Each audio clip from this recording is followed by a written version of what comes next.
remember the moment I woke up because the ceiling above me didn't look like mine. It was too white, too bright, too still. Hospitals have a way of making everything feel like it's happening underwater. And for a few seconds, I honestly thought I was dreaming. Then the dryness in my throat hit me, sharp and painful. And the ache behind my eyes pulsed like someone was pressing a thumb into my skull. I tried to sit up, but a nurse rushed over and gently pushed my shoulder back down. "Easy," she said. "You fainted from exhaustion and dehydration. You're safe now." Safe. The word didn't land. It just floated somewhere above me, out of reach. My voice came out as a whisper. "How long have I been here?" "About 6 hours. You were brought in by ambulance. You collapsed at work." 6 hours. 6 hours unconscious, alone, vulnerable. My first instinct was to reach for my phone. It was on the tray beside me, screen cracked from the fall. I unlocked it with shaking fingers. No missed calls from my parents. No texts. No voicemails. Nothing. But there was one message, from my brother, Jake. It said, "Hey, can you send $600? Need it tonight." Not "Are you okay?" Not "I heard what happened." Just money. Always money. I stared at the message until the letters blurred. The nurse adjusted my and I forced myself to breathe. I didn't want to cry in front of her. I didn't want to cry at all. Then the door opened. I expected no one. I expected silence. I expected the same emptiness I'd gotten used to. But instead, my Aunt Claire stepped inside. She looked older than I remembered, more gray in her hair, deeper lines around her eyes, but her expression was soft, worried, real. She crossed the room in 3 quick steps and took my hand. "Oh, Lauren," she whispered. "Sweetheart, what have they done to you?" I blinkte her. "How did you know I was here?" "Your coworker called me. I was listed as your emergency contact." My emergency contact. Not my mother. Not my father. Not my brother. Aunt Claire. She squeezed my hand again, and something inside me cracked. Not loudly. Not dramatically. Just a small, quiet fracture that had been waiting years to happen. "I've fine. Ilid." She looked at me the way only someone who truly knows you can. "No, you're not. And you haven't been for a long time." I didn't answer. I couldn't. Because if I opened my mouth, everything would spill out. The exhaustion, the fear, the shame, the truth I'd been swallowing for years. Claire sat down in the chair beside my bed.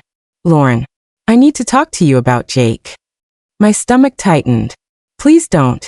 Not right now." "I have to," she said softly. "Because you deserve to know what's been happening behind your back." I closed my eyes. I already know. He's irresponsible. He's always been irresponsible. "No," she said. "It's more than that. Much more." I opened my eyes slowly. Her expression wasn't angry. It wasn't judgmental. It was sad. Deeply. Painfully sad. "Your parents should have told you," she said. "But they didn't. And I can't watch you destroy yourself for people who would never do the same for you." My throat tightened. "Claire, what are you talking about?" She took a breath. "Jake didn't just borrow money from you. He stole from you." The room tilted slightly. "What?" "He opened a credit line in your name. A big one. And your parents knew." My heart stopped. Actually stopped. I felt it freeze in my chest. "No. Iwisparat. No, that's not possible. They would never." "They did," she said gently. "And they've been covering for him for years." I shook my head. "No. Claire, you don't understand. They're not perfect, but they wouldn't let him." "They would," she said. "And they did." I felt the air leave my lungs. My fingers went numb. My vision blurred again, but this time it wasn't from exhaustion. It was betrayal. Cold, sharp, suffocating betrayal. Claire reached into her bag and pulled out a folder. A thick one. She set it on my lap. "I didn't want to bring this here," she said. "But when I heard you collapsed, I realized you needed the truth more than you needed protection." I stared at the folder like it was a bomb. "Lauren," she said softly, "your brother forged your signature. He used your social security number. He took out loans. He maxed out credit cards. And your parents helped him hide it." My mouth opened, but no sound came out. Claire continued, her voice steady but full of pain. They told him you'd understand. They told him you'd forgive him. They told him you were strong enough to handle it. I felt something inside me break again. Bigger this time, deeper. Why? I whispered. Why would they do that to me? Claire's eyes softened. Because they've always believed Jake needed saving. And they've always believed you didn't. I looked down at my hands. They were trembling. Claire leaned closer. Lauren, you've been carrying this family for 10 years. And they've let you. They've expected you to. They've built their lives on the assumption that you'll always be there to clean up the mess. I swallowed hard. I thought I was helping. You were, she said. But they weren't helping you. I didn't realize I was crying until a tear hit the folder. Claire reached out and wiped my cheek. Sweetheart, you don't have to keep doing this. You don't have to keep sacrificing yourself. I looked at her, really looked at her, and for the first time in years, I felt something I hadn't felt in a long time. A spark. Small, fragile, but real. A spark of anger. A spark of clarity. A spark of self-preservation. Claire, he whispered. What do I do? She squeezed my hand. You fight back. I stared at the folder again. My name was written on the tab in neat handwriting. Inside that folder was the truth. Inside that folder was everything I didn't want to face. Inside that folder was the beginning of the end of the life I thought I had. I took a shaky breath. Okay, I said. Show me. And Claire opened the folder. The folder felt heavier than it should have, like the weight of it was pressing into my ribs. Claire opened it slowly, almost gently, as if she knew that whatever was inside would change everything for me. And she was right. The first page was a credit application. My name typed neatly at the top. My social security number. My address. My employer. My salary. All correct. All mine. Except the signature at the bottom wasn't mine. It looked like someone had tried to copy my handwriting from memory. Close enough to fool a bank clerk, but not close enough to fool me. My stomach twisted. He really did this. Claire nodded. There's more. She flipped to the next page. Another loan. Then another. Then a credit card. Then 2 more. All in my name.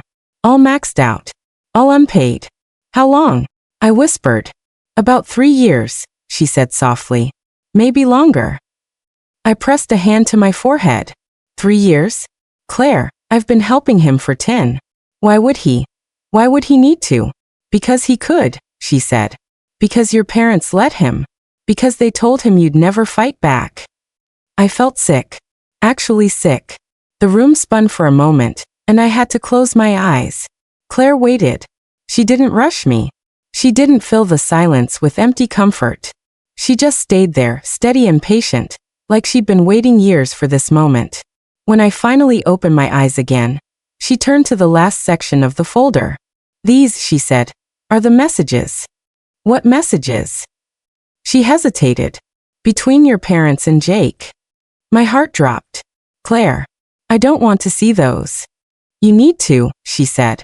Because you've been living in a version of reality they created for you. And it's time you saw the real one. She handed me a stack of printed screenshots. I scanned the first one. Mom. She'll be fine. Lauren always bounces back. Just give her time.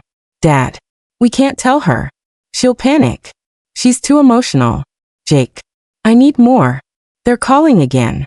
If she finds out, I'm screwed. Mom. We'll handle her. Just stay calm. Dad. She won't say no. She never does. Mom. Exactly. She's strong. She can take it. I felt something inside me collapse. Not break, collapse. Like a building that had been standing too long on a cracked foundation. Claire watched my face carefully. I'm sorry, she said. I know this hurts. Hurt didn't even begin to cover it. This wasn't a cut. It wasn't even a wound. It was a realization that the people I trusted most had been using me like a spare battery. Something to drain whenever they needed power. I set the papers down. My hands were shaking again. Claire, I whispered. Why didn't they love me the way they love him? She reached out and took my hand. Oh, sweetheart. They do love you. They just love him in a way that's broken. And they love you in a way that's convenient. Convenient. The The word hit me like a punch. I leaned back against the pillow, staring at the ceiling. I thought I was doing the right thing. I thought I was helping. You were, she said. But they weren't helping you. I swallowed hard. What do I do now? Claire took a deep breath. First, you need to protect yourself. Legally, financially, emotionally. I have a friend, an attorney, who can help you dispute the loans. But you'll need to confront your parents. And Jake. My chest tightened. I can't. Not yet. You don't have to do it today, she said. But you will have to do it. Because if you don't, they'll keep taking from you until there's nothing left. I knew she was right. I'd known it for a long time, even if I never admitted it to myself. But hearing it out loud made it real in a way I wasn't prepared for. A knock sounded at the door. A nurse peeked in. Ms. Carter? Your parents are here. My blood ran cold. Claire's expression hardened. Do you want to see them? I hesitated. My instinct screamed yes, because that's what I'd always done. I'd always opened the door. Always forgiven. Always made excuses. But now I had the folder. The truth. The proof. No, I said quietly. Not yet. The nurse nodded and stepped back out. Claire exhaled slowly. Good. You don't owe them anything right now. I stared at the door, imagining them standing on the other side. My mother with her tight smile. My father with his tired eyes. Jake probably pacing, rehearsing whatever lie he'd prepared. For the first time in my life, I didn't feel guilty for not running to them. I felt relief. Claire stood. I'll tell them you're resting. Thank you, I whispered. She walked to the door, paused, and looked back at me. Lauren, this is the beginning, not the end. You're stronger than you think. When she left, the room felt too quiet, too still. I looked at the folder again. My name on the tab. My life inside. I reached for it. If this was the beginning, then I needed to understand everything. I opened it again. And I kept reading. I don't know how long I sat there reading. Time didn't feel real in that room. The 4-pump hummed softly beside me. The fluorescent lights buzzed overhead. And every so often a nurse would peek in to check my vitals. But I barely noticed any of it. All I could see were the pages in front of me. Pages that rewrote the last decade of my life. At some point, my phone buzzed. I glanced at the screen. Mom. We're here.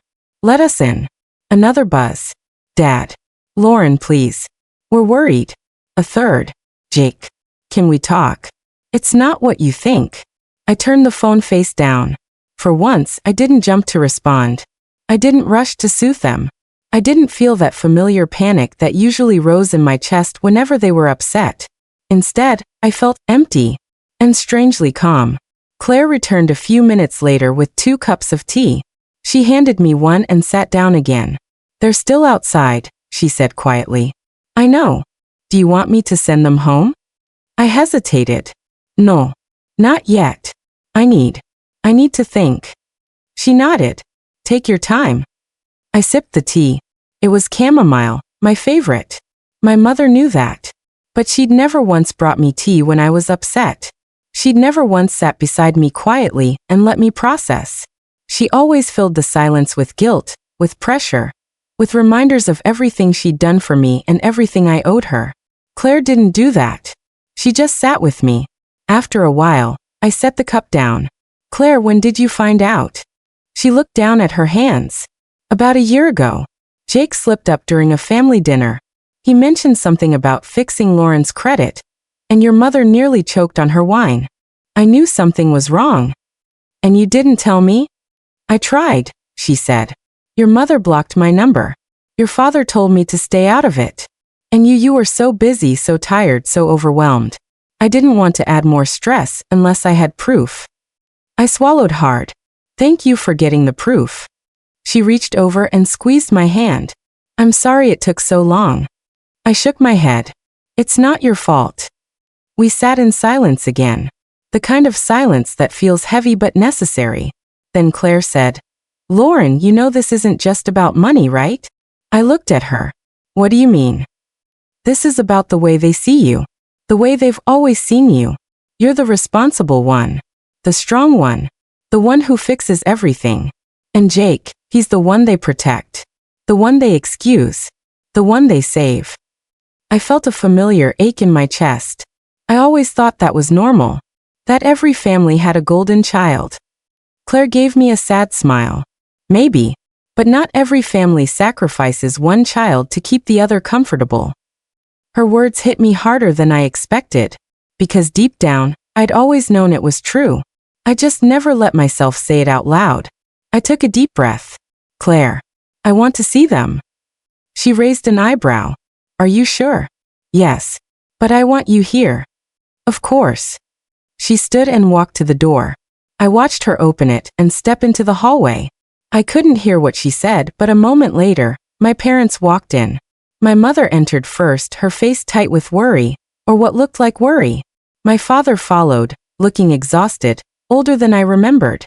Jake trailed behind them, hands shoved into his pockets, eyes darting around the room like he was searching for an escape route. Lauren.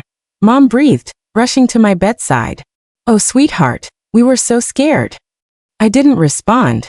She reached for my hand, but I pulled it away. Her smile faltered. Honey, what's wrong? Ich zerrte her. Really stared. For the first time in my life, I wasn't looking at her as my mother. I was looking at her as a person. A flawed, complicated, deeply disappointing person. Why didn't you tell me? I asked quietly. She blinked. Tell you what? I nodded toward the folder on my lap. About this. Her eyes flicked to it, and her face drained of color. Lauren, I can explain. Good, I said, because I'd love to hear it. My father stepped forward. Lauren, we didn't want to worry you. You were already under so much pressure. So you let Jake steal my identity? I snapped. Dad flinched. He didn't steal it. He just borrowed it. Borrowed. I laughed. It wasn't a nice laugh. Dad, he forged my signature. He took out loans in my name. He destroyed my credit. Jake finally spoke. Lauren, I was going to pay it back. I swear. I just needed time. You've had 3 years, I said. And you didn't pay back a single dollar. He looked away. My mother stepped in. Lauren, honey, you're overreacting. Families help each other. You've always been so strong, so capable. Jake just needed a little support. A little? I held up the stack of papers. This is $68,000. She waved a hand dismissively. You make good money. You can handle it. Ich zerrte her. Stunt. Do you hear yourself? Lauren, she said, her voice softening into that tone she used whenever she wanted something. You've always been the responsible one. Jake, he's had a harder life. I felt my jaw clench. He's had a harder life? Mom, he's had every opportunity handed to him. You bailed him out of everything. You covered for him. You protected him from consequences. She crossed her arms. And what's wrong with that? He's my son. I'm your daughter. She hesitated. Just for a second. But it was enough. Enough for me to see the truth. Enough for me to understand that I had never been the child she worried about losing. I had been the child she relied on. The one she used. The one she expected to endure. I took a slow breath. Mom, Dad, Jake, I'm done. My mother frowned. Done with what? With all of you. The room went silent. My father stepped forward. Lauren, don't be dramatic. I'm not being dramatic, I said. I'm being honest. For the first time in my life. Jake scoffed. Come on, Lauren. You're not actually going to cut us off. I looked at him. Watch me. My mother's face twisted. You're making a mistake. No, I said. I made a mistake for 10 years. I'm just correcting it now. Claire stepped closer to me, a silent wall of support.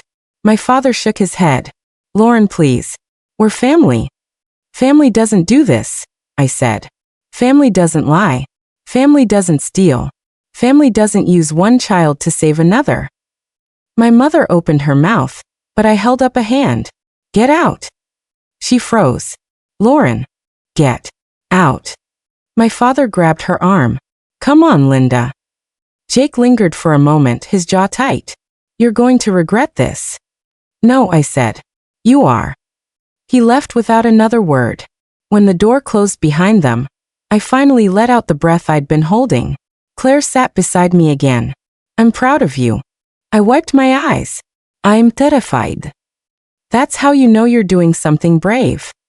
I leaned back against the pillow, exhausted but lighter than I'd felt in years. For the first time in my life, I wasn't carrying them anymore. And for the first time in my life, I wondered what it might feel like to carry myself. The hospital discharged me the next afternoon. Claire insisted on driving me home, even though I told her I could call a rideshare. She didn't argue. She just gave me that look, the one that said she wasn't going to let me be alone right now. And honestly, I didn't want to be alone either. Not with everything swirling in my head. When we pulled up to my apartment building, I felt a strange heaviness settle in my chest. This place had always been my sanctuary, the one space in my life that belonged entirely to me. But now, even it felt tainted. Like the walls had absorbed all the stress, all the late nights, all the silent breakdowns I'd had over the years. Claire helped me inside and set my bag down. Do you want me to stay? I shook my head. No. I need to think. She hesitated. Call me if you need anything. Anything at all. I will. She hugged me tightly before leaving. When the door closed behind her, the silence felt deafening. I walked into the living room and sank onto the couch. The folder was still in my bag. I pulled it out and set it on the coffee table. It felt like it was staring at me, daring me to open it again. Instead, I leaned back and closed my eyes. For years, I'd believed I was doing the right thing, helping my family, supporting them, being the dependable one, the strong one, the one who didn't need anything in return. But now I saw the truth. I hadn't been strong. I'd been conditioned. Conditioned to say yes. Conditioned to sacrifice. Conditioned to believe that my needs were less important than everyone else's. And the worst part? I'd accepted it. I'd lived inside that role so long that I didn't even realize it wasn't mine to begin with. My phone buzzed. Mom. We need to talk. This isn't fair. Another buzz. Dad. Lauren, please. Let's sit down as a family. Then Jake. Jake. I'm sorry. Okay. I messed up. But you're blowing this out of proportion. I stared at the messages. My chest tightened, but not with guilt this time.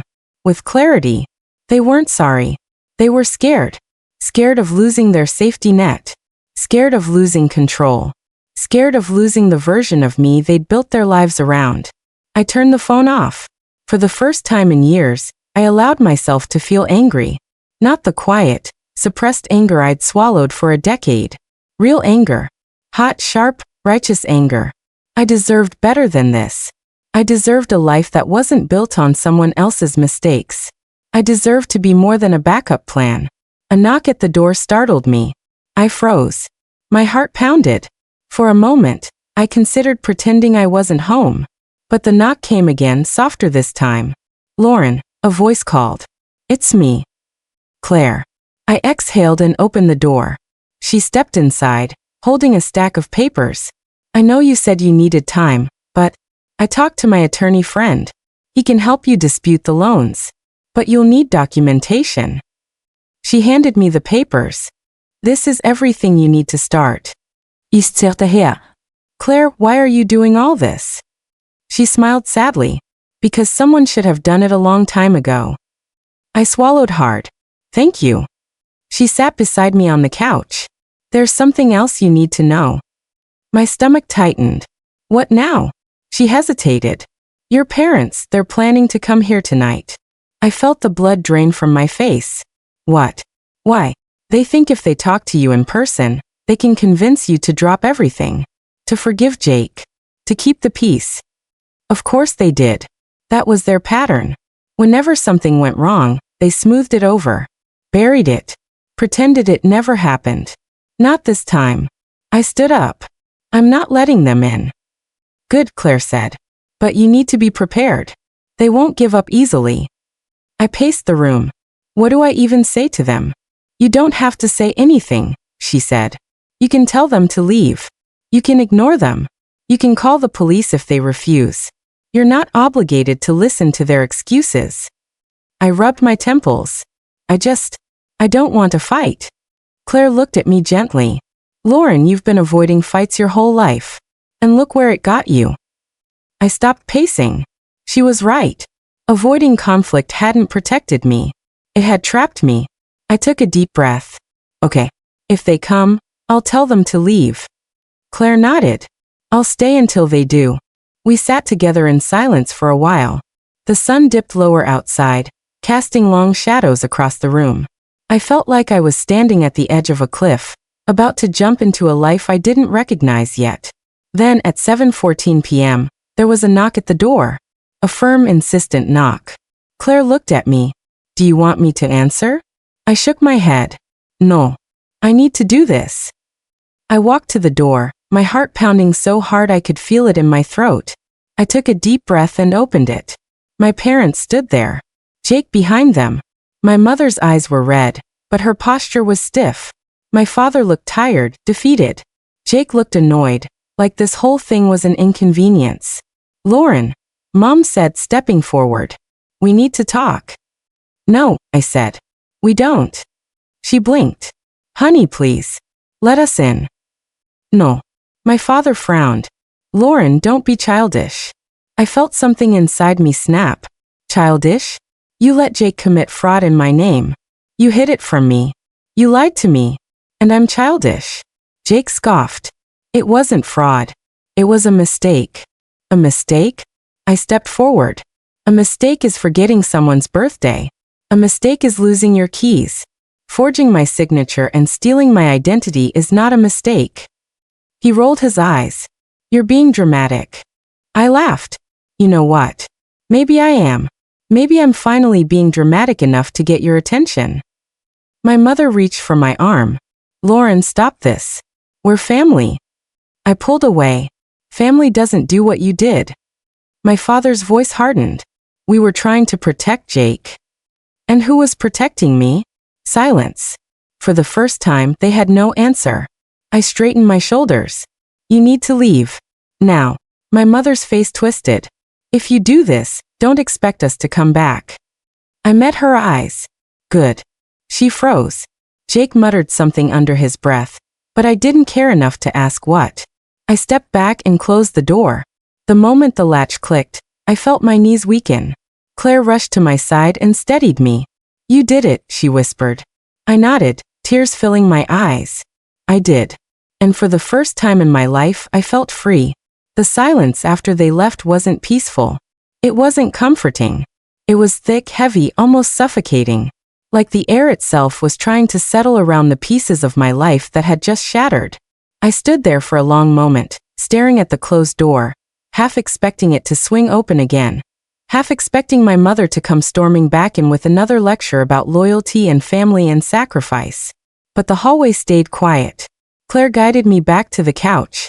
Sit, she said gently. You're shaking. I hadn't even noticed. My hands trembled as I lowered myself onto the cushions. My whole body felt like it was vibrating. Like the adrenaline had nowhere to go. Claire sat beside me. You did the right thing. I nodded, but the words didn't settle. Why does it feel so awful? Because you loved them, she said. And they didn't love you the way you deserved. I swallowed hard. I don't know how to be without them. You'll learn, she said. And you won't be alone. I leaned back, closing my eyes. The exhaustion hit me all at once. Physical, emotional, mental. It felt like I'd been carrying a boulder for years and had finally set it down.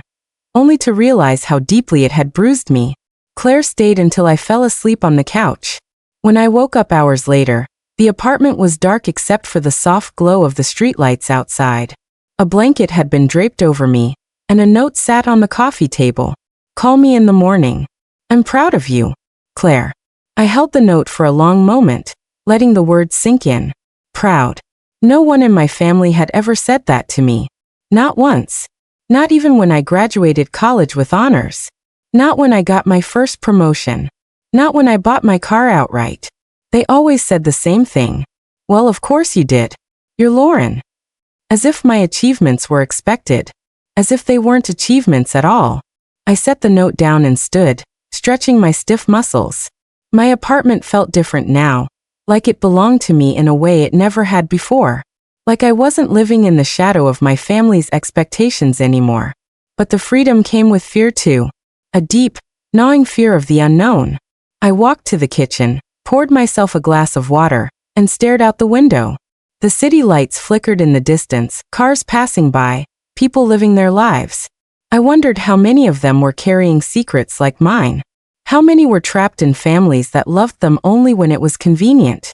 My phone buzzed again. Jake. You're ruining everything. I deleted the message without reading the rest. Another buzz. Mom. We didn't raise you to be cruel. Delete. Dad. Call us. Now. Delete. I turned the phone off again. The next morning, I woke up feeling like I'd been hit by a truck.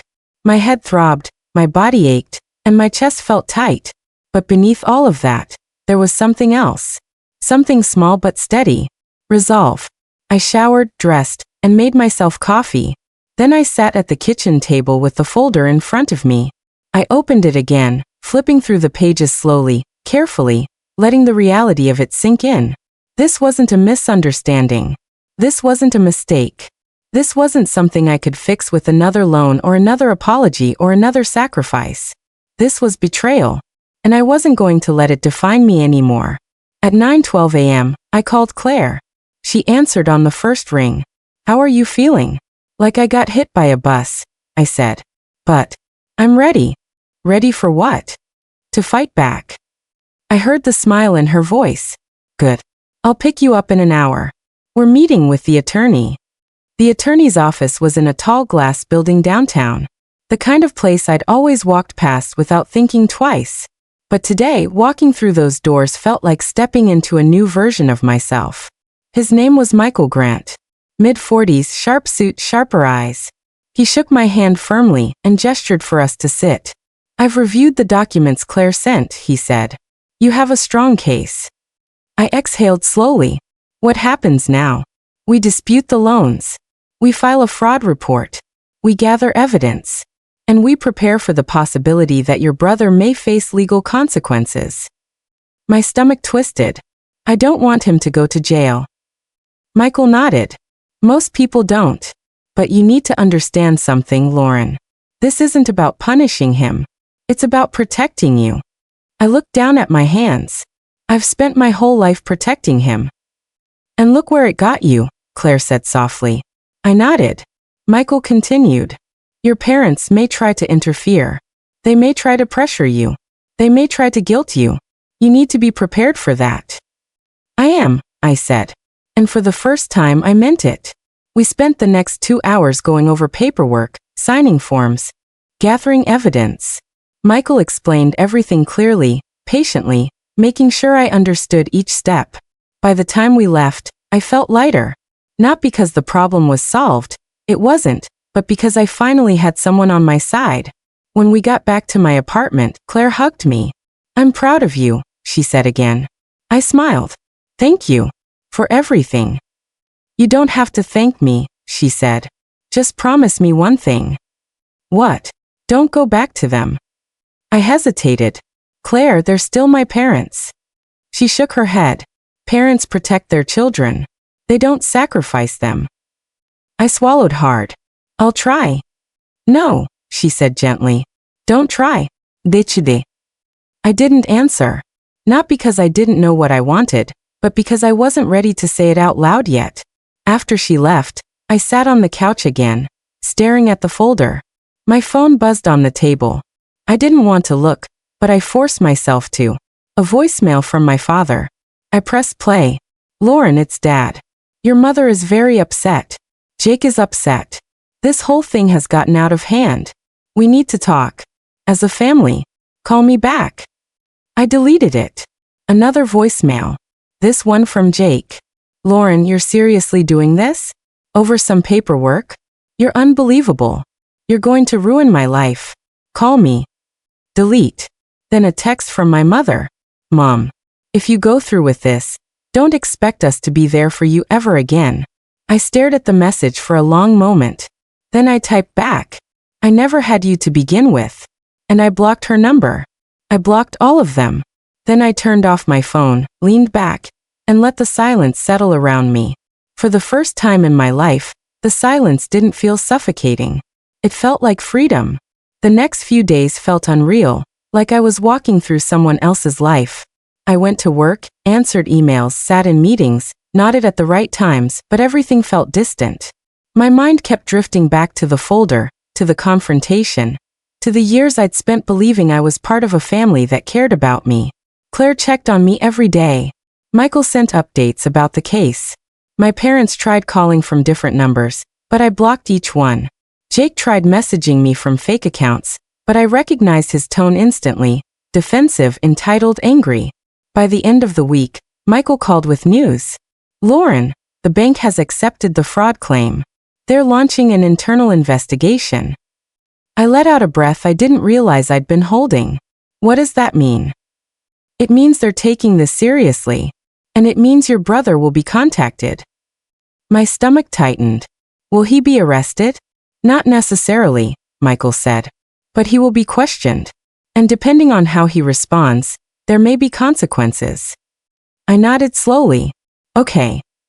Are you prepared for that? I hesitated. I don't know. But I'm not backing down. Good, he said. You're doing the right thing. After the call, I sat on the edge of my bed, staring at the wall. I'd always imagined justice as something clean, something satisfying. But this didn't feel clean. It felt messy and painful and complicated. It felt like tearing out a piece of myself. But it also felt necessary. 2 days later, the storm hit. It started with a voicemail from my father. Lauren, the bank called Jake. He's devastated. He says he didn't know what he was doing. Please, sweetheart, drop this. We can fix it as a family. Delete. Then a text from my mother. Mom, you're destroying your brother's life. How can you live with yourself? Delete.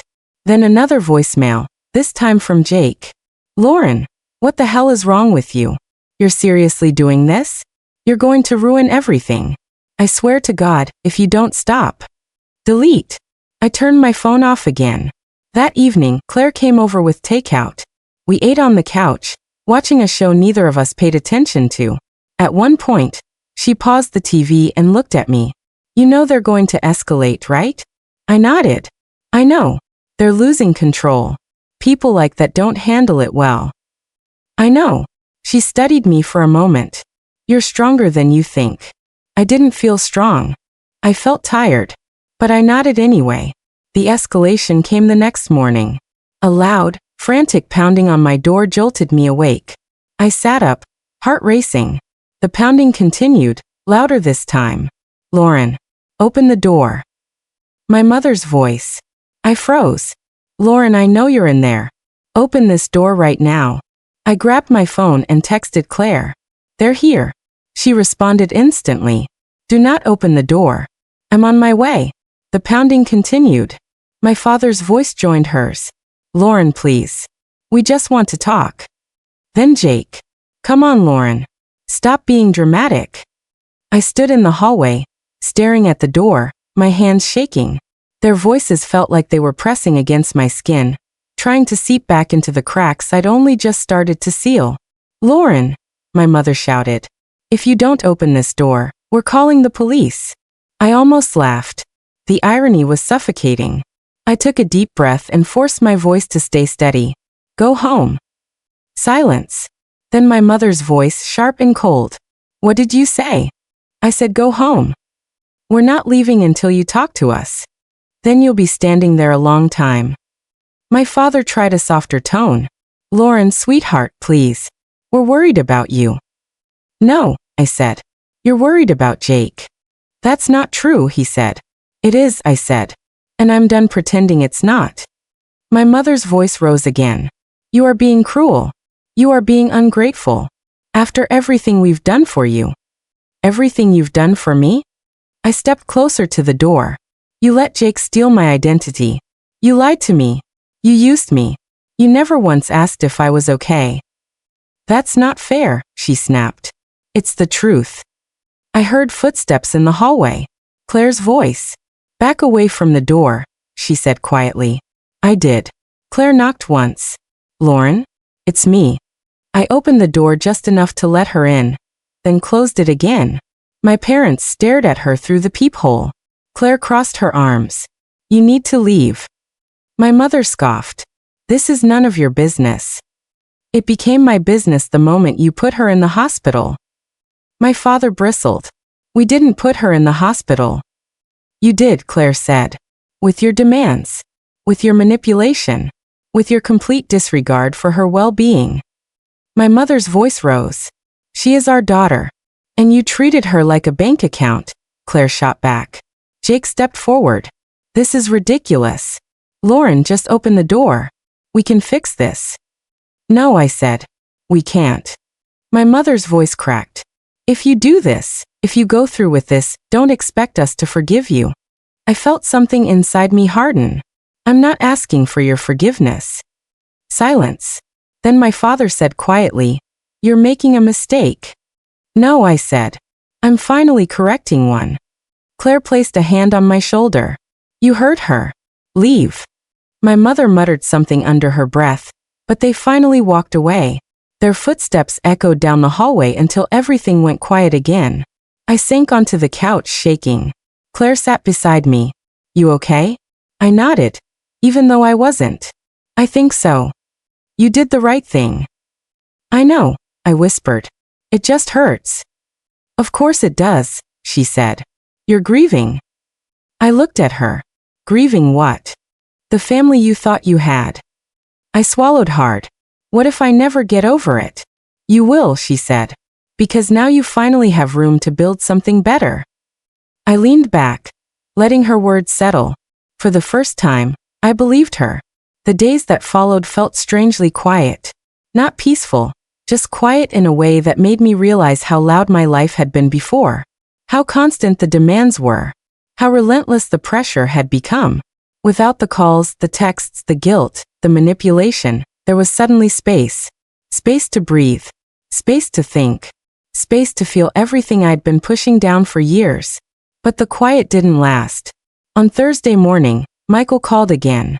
Lauren, the bank has completed the first phase of their investigation. They've confirmed the signatures were forged. I closed my eyes. Okay. They're moving forward with the fraud report. And they've notified the credit bureaus. Okay. And they've contacted your brother again. My stomach tightened. How did he respond? Michael hesitated. Not well. I let out a shaky breath. What does that mean? He denied everything. Claimed you gave him permission. Claimed you're doing this out of spite. Claimed you're mentally unstable. I felt the air leave my lungs. He said that. Yes. But don't panic. The evidence is on your side. And the bank isn't buying his story. I pressed a hand to my forehead. Of course he said that. Of course he did. Lauren, Michael said gently, this is what people do when they're cornered. They lash out. They lie. They try to shift blame. I know, I whispered. I didn't think he'd go that far. Prepare yourself, he said. It may get worse before it gets better. After the call, I sat on the edge of my bed, staring at the floor. I felt numb. Not surprised, just numb. Jake had always been good at twisting things. At making himself the victim. At convincing everyone around him that he was helpless, misunderstood, unlucky. But hearing that he'd called me unstable, that hit differently. My phone buzzed. A number I didn't recognize. I ignored it. Then a voicemail notification appeared. Against my better judgment, I listened. Jake's voice filled the room, sharp and angry. Lauren, what the hell is wrong with you? You're seriously trying to get me arrested? You're sick. You need help. You're ruining this family. You're ruining everything. If you don't drop this, I swear. I stopped the message before he finished. I didn't need to hear the rest. I deleted it. Then I blocked the number. By noon there were 3 more voicemails. 2 from my mother, 1 from my father. I didn't listen to any of them. That evening Claire came over again. She brought dinner, though I barely ate. She watched me carefully, like she was waiting for me to crack. You're quiet, she said. I'm tired. I know. But there's something else. I hesitated. He told the bank I'm unstable. Claire's expression darkened. Of course he did. It shouldn't bother me. I said.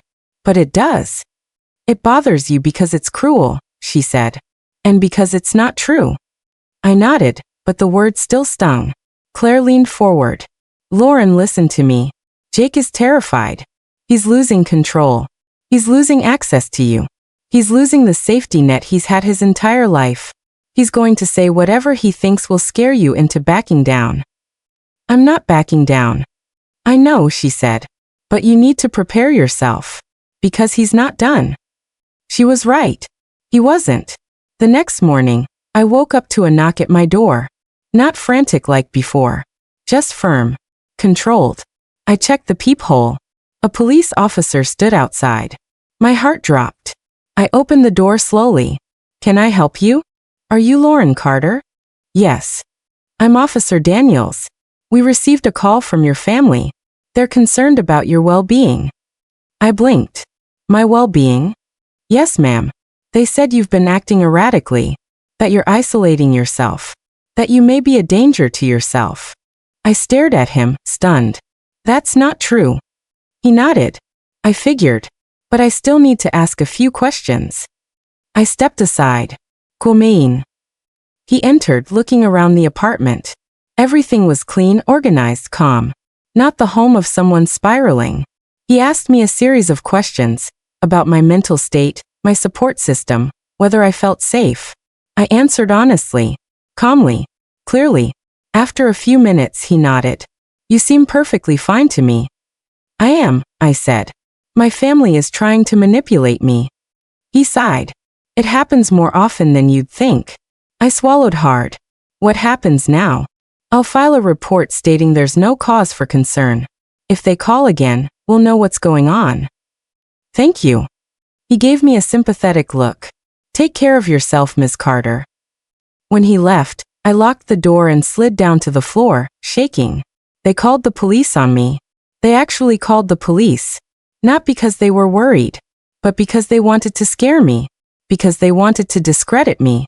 Because they wanted to regain control. I sat there for a long time, knees pulled to my chest, trying to steady my breathing. Then I stood up. And I called Michael. They sent the police to my apartment, I said. He exhaled sharply. I'm so sorry, Lauren. But this actually helps your case. How? Because it shows a pattern of manipulation. A pattern of intimidation. A pattern of emotional abuse. I swallowed hard. What do I do now? Nothing, he said. You've done everything right. Let the process work.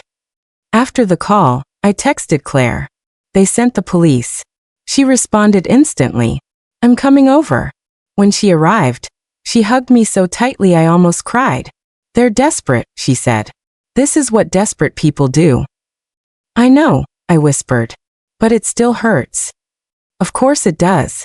But you're not alone. We sat together on the couch. She held my hand. I leaned my head on her shoulder. For the first time in my life, I realized something. Family isn't who shares your blood. Family is who shows up. And my parents, my brother. They never had. But Claire had. And I wasn't going to let them take that from me too. The next week felt like living in the eye of a hurricane.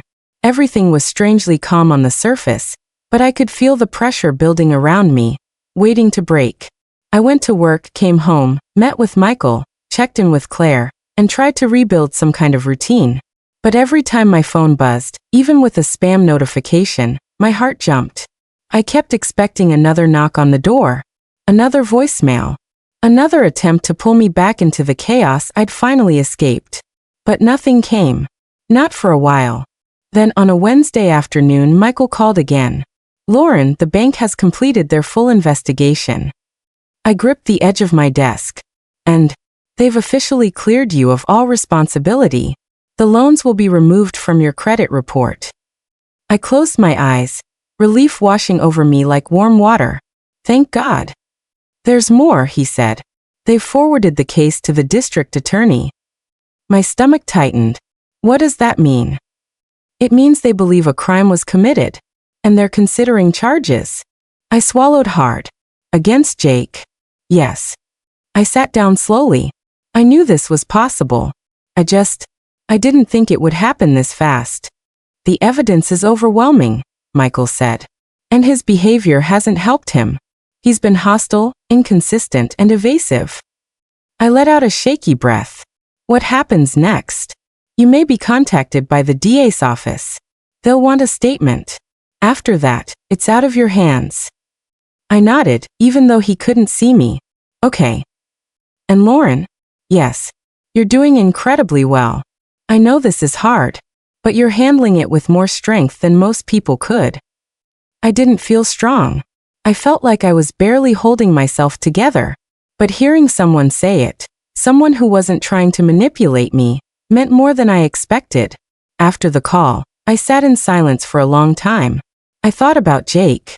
About the little boy who used to follow me around the house, who cried when he scraped his knee, who begged me to help him with his homework. I thought about the teenager who got into trouble constantly, who always had an excuse, who always had someone else to blame. I thought about the adult he'd become, entitled, reckless, manipulative. And I thought about the role I'd played in all of it. Not because I caused it, but because I enabled it. Not intentionally, not knowingly, but still. I'd been the safety net, the fixer, the one who made everything easier for him. And now he was going to face consequences for the first time in his life. I didn't know how to feel about that. That evening, Claire came over again. She brought groceries and insisted on cooking dinner. I sat at the counter, watching her chop vegetables. You're quiet, she said. I'm thinking. About Jake? I nodded. She set the knife down and looked at me. Lauren, you didn't do this to him. He did this to himself. I know, I said. But it still feels like I'm the one pushing him off a cliff. You're not, she said. You're just stepping out of the way. I let out a breath. The DA might press charges. I figured, she said. Are you okay with that? I don't know. She nodded. That's fair. We ate dinner in silence. Afterward, she helped me clean up, then hugged me before leaving. When the door closed behind her, I felt the quiet settle again. But this time it didn't feel suffocating. It felt like space. The next morning I got the call. Ms. Carter? This is Assistant District Attorney Melissa Hayes. We'd like to schedule a time for you to come in and give a formal statement. My heart pounded. Of course. When? Today if possible. I agreed. The DA's office was intimidating. Tall ceilings, glass walls, people in suits moving quickly with purpose. Melissa Hayes was in her early 40s, sharp-eyed, confident, and surprisingly warm. She offered me water, sat across from me, and explained the process. Then she pressed record. Ms. Carter, please describe in your own words how you discovered the fraudulent activity. I told her everything. From the moment I applied for the mortgage to the confrontation with my parents to the police showing up at my door. I didn't cry. I didn't shake. I didn't stumble.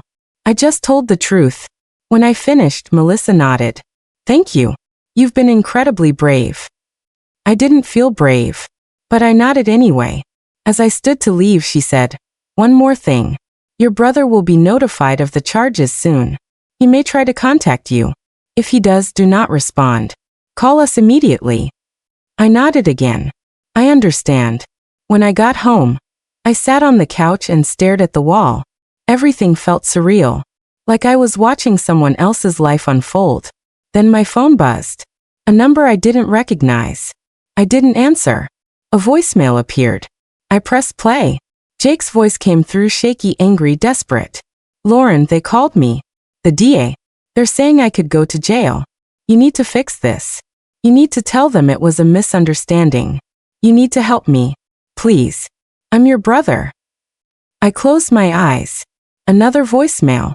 Lauren, please. I'm begging you. I can't go to jail. You don't understand. I'll do anything. Just please. Another. You're doing this to punish me. I know you are. You're sick. You're twisted. You're. I stopped the message. I deleted all three. Then I blocked the number. I sat back, breathing slowly, letting the silence settle again. This time, it didn't feel like fear. It felt like closure. 2 days later, Michael called. Lauren, the DA has officially filed charges. I swallowed hard. Okay. And, your brother has been arrested. I closed my eyes. Not in relief. Not in triumph. Not in satisfaction. Just in acceptance. This was the consequence of his choices. Not mine. Michael continued. There will be a hearing next week. You're not required to attend, but you can if you want.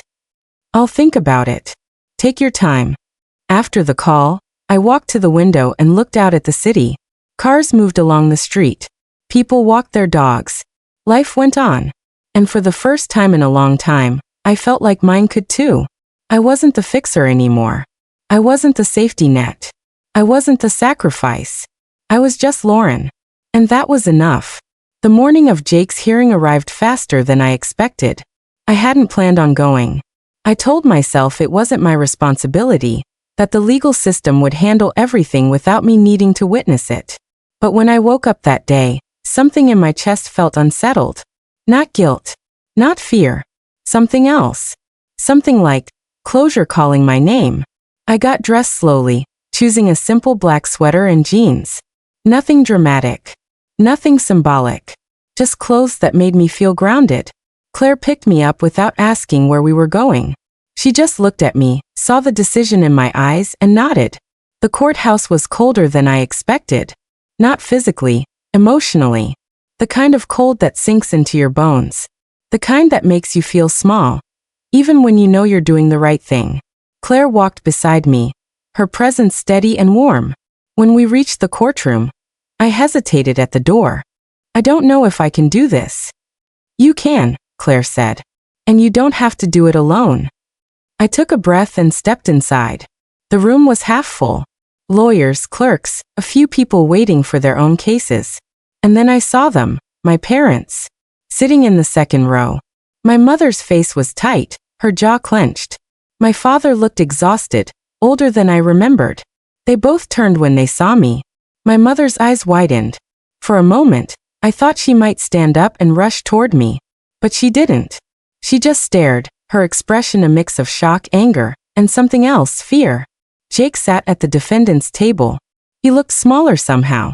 Not physically, emotionally. Like the weight of his choices had finally settled on his shoulders. When he saw me, his eyes widened, then narrowed. He mouthed something I couldn't hear. Maybe why? Maybe help me. Maybe something worse. I didn't look away. The judge entered, and everyone stood. The hearing began. It was procedural, charges read, rights explained, bail discussed. I didn't understand half of it, but I understood enough. Jake was being held accountable. For the first time in his life. At one point, the judge asked if the victim was present. My heart skipped. I didn't expect that. I didn't expect to be acknowledged at all. I stood slowly. Yes, Your Honor. Jake turned to look at me. His expression twisted. Anger, betrayal, disbelief. The judge nodded. Ms. Carter, you are not required to speak today. But you may if you wish. I hesitated. My throat tightened. My palms were sweating. But then I felt Claire's hand on my back, steady and supportive. I stepped forward. Your Honor, I said, my voice surprisingly steady. I don't want revenge. I don't want to see my brother suffer. But I do want the truth to matter. I want my life back. And I want to stop being the person everyone expects to fix everything. The judge nodded. Thank you, Ms. Carter. I returned to my seat. My parents stared at me like they didn't recognize me. Maybe they didn't. Maybe they'd never really known me at all. The hearing ended with Jake being released on bail, but with strict conditions. His trial date was set. His passport was taken. He wasn't allowed to contact me. When the judge dismissed the room, Jake turned toward me again. His voice was low, but I heard it clearly. You did this, he hissed. You ruined my life. I met his eyes. No. You did. He scoffed, shaking his head, but there was fear in his eyes. Real fear. The kind that comes when the world stops bending to your will. My mother approached me next. Her voice was trembling. Lauren, how could you? I looked at her calmly. How could you? She opened her mouth, but no words came out. My father stepped forward. We were trying to protect him. And who protected me? I asked. Silence. They didn't have an answer. They never did. Claire stepped between us. We're done here. My mother's eyes filled with tears. If you walk away now, don't expect us to come back. I felt something inside me settle. Not break, settle. Like a puzzle piece finally clicking into place. I'm not walking away, I said. I'm letting go, kropka. My mother flinched like I'd slapped her. My father looked down at the floor. Jake glared at me with pure hatred. And I felt nothing. No guilt. No fear. No regret. Just clarity. Claire and I walked out of the courthouse together. The sun was bright, the air crisp. I took a deep breath, and for the first time in years, it didn't feel heavy. Proud of you, Claire said softly. I smiled. I'm proud of me too. We got into her car, and as we drove away, I looked out the window at the city passing by. People walking dogs. Kids running across the street. A couple arguing on a corner. Life happening everywhere. And for the first time, I felt like I was part of it. Not trapped. Not burdened. Not responsible for everyone else's happiness. Just alive. That evening, I sat in my apartment with a cup of tea. The same chamomile Claire always brought me. I looked around the room. The soft lamp light. The quiet hum of the fridge. The gentle stillness of a space that finally felt like mine. My phone buzzed. A message from an unknown number. I almost ignored it. But something made me open it. It was from my father. Not a threat. Not guilt. Not manipulation. Just one sentence. I'm sorry. I stared at the words for a long time. I didn't respond. Not because I was angry. Not because I wanted to punish him. But because I didn't owe him anything anymore. I set the phone down and took a sip of tea. For the first time in my life, I wasn't waiting for someone else to change. I was changing myself. And it felt like freedom. The weeks after the hearing felt strangely quiet. Not empty, just quiet in a way that made me realize how much noise I'd lived with for so long. The constant buzzing of my phone, the guilt-laced demands, the emotional whiplash of trying to keep everyone else afloat. All of it had vanished. And in its place was something unfamiliar. Peace. It didn't come all at once. It came in small moments. Waking up without dread. Drinking coffee without checking my phone. Walking to work without rehearsing excuses in my head. It felt like learning how to breathe again after years of shallow, panicked breaths. One morning, I woke up and realized I hadn't thought about Jake in 2 whole days. Not once. Not even in passing. The realization startled me. Not because I missed him, but because I finally understood what it meant to let go. A few days later, Michael called with an update. Lauren, the DA has offered your brother a plea deal. I sat down at my kitchen table. What kind of deal? He pleads guilty to identity theft and fraud. He avoids jail time but gets probation, mandatory financial counseling, and restitution payments. I exhaled slowly. Restitution. Yes, he'll be required to pay back the full amount he stole. I let that sink in. Not because I needed the money, I didn't.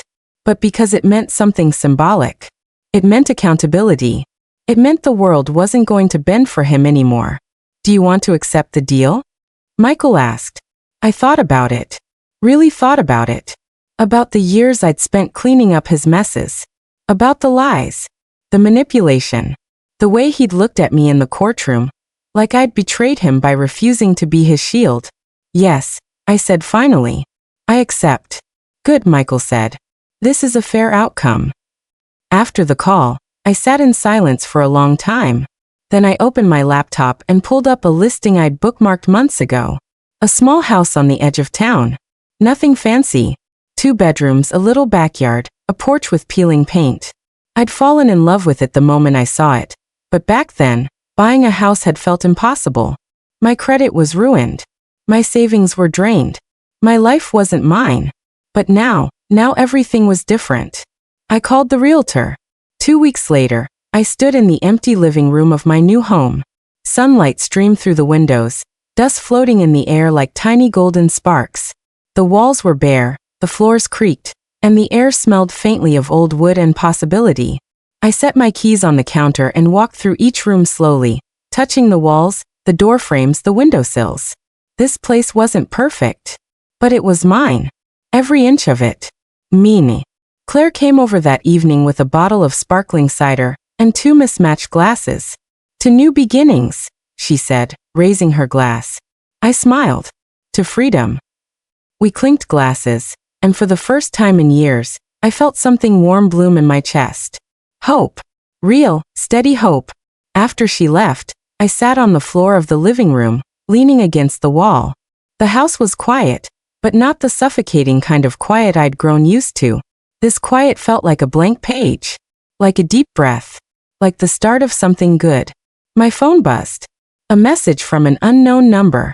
I hesitated, then opened it. It was from my father. I know you won't respond. I just wanted to say I'm sorry. I should have protected you. I see that now. I stared at the message for a long time. My chest tightened, not with pain but with something softer. Something like closure. I didn't respond. Not because I was angry. Not because I wanted to punish him. But because I didn't need anything from him anymore.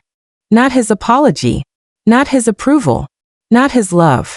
I set the phone down and looked around the room. For the first time in my life, I wasn't someone's safety net. I wasn't someone's fixer. I wasn't someone's sacrifice. I was just Lauren. A woman who had survived betrayal. A woman who had rebuilt her life from the ground up. A woman who had finally chosen herself. I stood up, walked to the front door, and stepped out onto the porch. The evening air was cool, the sky streaked with pink and gold. I closed my eyes and breathed it in. This was my life now. Quiet. Steady. Mine. And I wasn't going back. Thank you for staying with me through this story. If it resonated with you in any way, please take a moment to like the video, subscribe, and tap the bell so you don't miss the next one. I'd really love to hear your thoughts. Have you ever had to walk away from someone you cared about just to protect your own peace? Share your experience in the comments, and also tell me where in the world you're watching from. Thank you for being here. I'll see you in the next video.